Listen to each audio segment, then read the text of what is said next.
Catherine aimait son petit ami, Kevin, parce qu'ils étaient très proches l'un de l'autre. Après tout, aucun des deux n'avait de parents.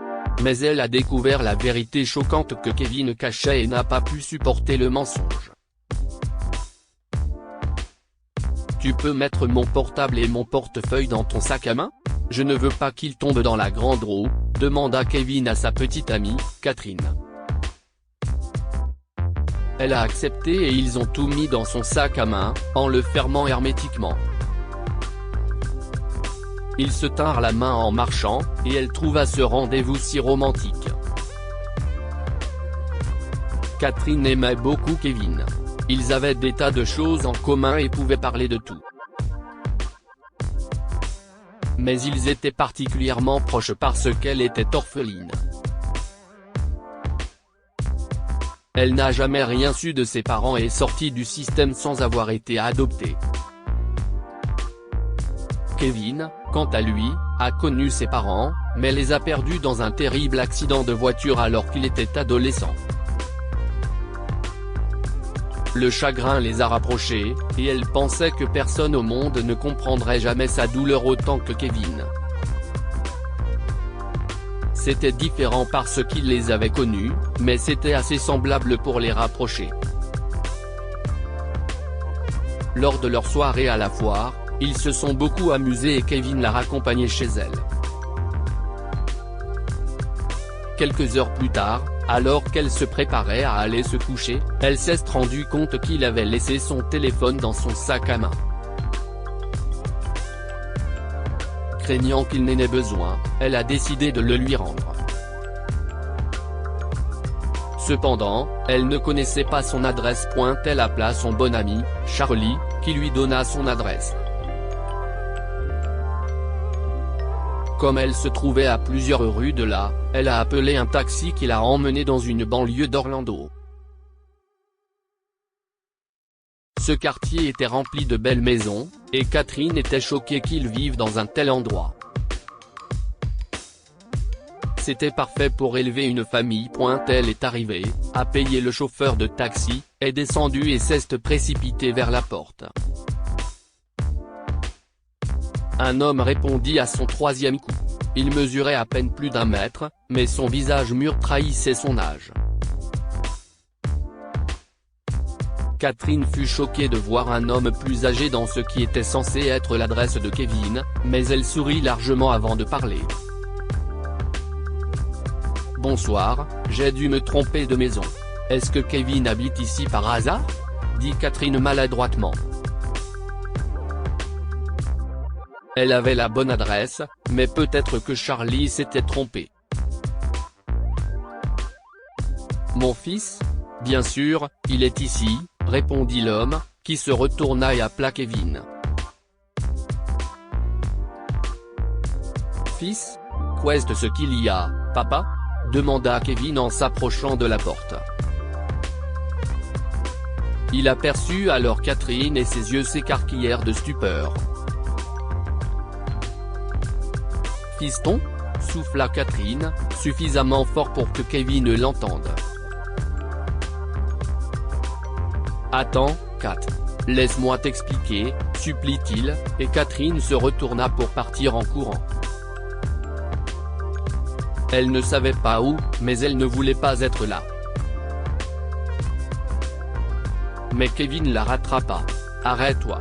S'il te plaît, ce n'est qu'un malentendu, » poursuit-il en lui tenant fermement le bras. « Un malentendu ? Comment ça ?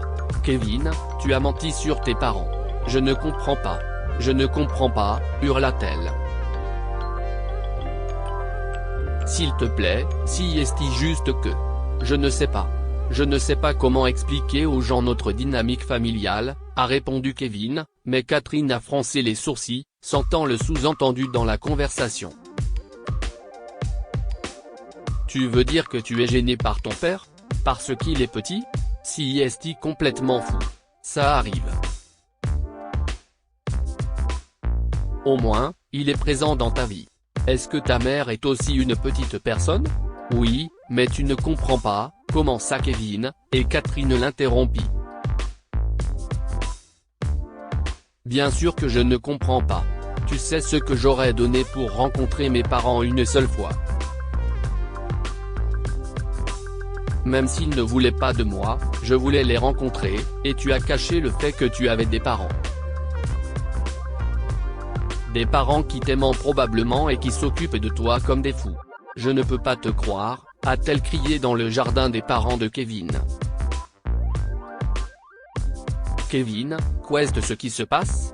La mère de Kevin est sortie dans la cour, et Catherine a regardé la femme avec des yeux bienveillants et un visage inquiet. Une fois de plus, elle n'avait aucune idée de la façon dont Kevin pouvait les cacher dans la honte. Je suis désolé, Madame Smith. Je ne devrais pas crier ici, mais Kevin m'a menti, tente d'expliquer Catherine, gênée d'avoir provoqué une scène dans ce quartier devant des adultes. Mais le pire, c'est qu'ils l'ont clairement entendu. J'ai entendu, ma chérie. Je me doutais que Kevin avait une petite amie depuis un moment et qu'il ne voulait pas que nous la rencontrions. Je vais bientôt avoir une discussion sérieuse avec lui. Mais pourquoi ne rentres-tu pas un peu à l'intérieur? Demanda Madame Smith. Je ne peux pas. Je dois y aller, a-t-elle répondu. Attends, tu es la fille de Melissa Cartridge? Demanda M. Smith à brûle pour qui? Demanda Catherine, qui n'avait aucune idée de ce dont cet homme parlait.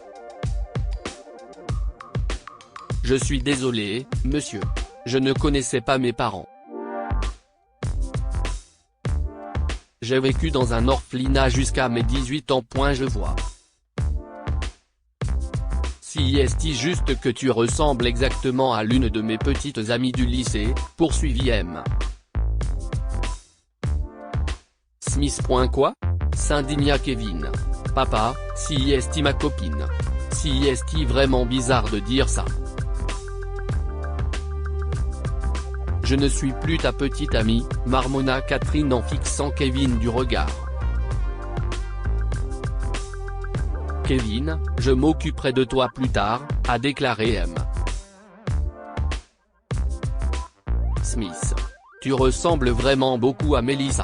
Pourquoi ne passerais-tu pas demain quand nous serons tous calmés et que nous pourrons parler? D'accord, ça me va, dit Catherine, car elle ne pouvait pas dire non à des gens aussi gentils. Kevin n'était pas à la maison le lendemain, mais les Smiths ont invité Catherine à entrer. Monsieur Smith sortit un vieil exemplaire de son album de fin d'année et montra à Catherine une photo de Melissa. Il avait raison. Elle lui ressemblait comme 2 gouttes d'eau.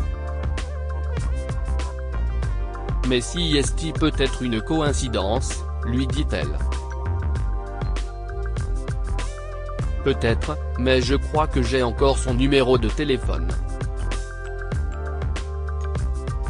Je peux vous présenter et voir si vous avez un lien de parenté, a-t-il dit. Catherine a acquiescé, excitée à l'idée de rencontrer quelqu'un qui pourrait avoir des réponses sur sa famille.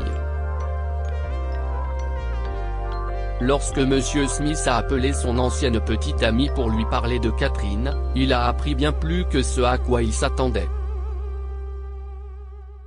Melissa a révélé qu'elle avait accouché pendant ses années d'université après une aventure d'un soir, soupçonnant Catherine d'être la fille qu'elle avait abandonnée. Après le choc d'avoir entendu parler de Catherine, elle a accepté de la rencontrer bientôt. Elles se sont rencontrées, ont sympathisé et, peu après, ont fait un test ADN qui a confirmé les soupçons de M. Smith, à savoir que Melissa était la mère de Catherine. Catherine a compris qu'elle devait rencontrer Kevin parce qu'il l'avait conduite à sa mère. Il a fini par s'excuser longuement auprès de ses parents pour son attitude, et ils lui ont pardonné. Quant à Catherine, elle n'a plus jamais voulu sortir avec lui. Que pouvons-nous apprendre de cette histoire? N'ayez jamais honte de vos parents aimants. Si vous avez des parents formidables qui s'occupent de vous, vous aiment et vous nourrissent, vous n'avez pas à avoir honte, quoi qu'il arrive. Parfois, nous sommes destinés à rencontrer des gens, mais ce n'est pas pour toujours. Catherine a compris qu'elle devait rencontrer Kevin parce que sa famille l'amènerait à sa mère. Mais Kevin n'était pas destiné à faire partie de sa vie pour toujours. Partagez cette histoire avec vos amis. Elle pourrait égayer leur journée et les inspirer.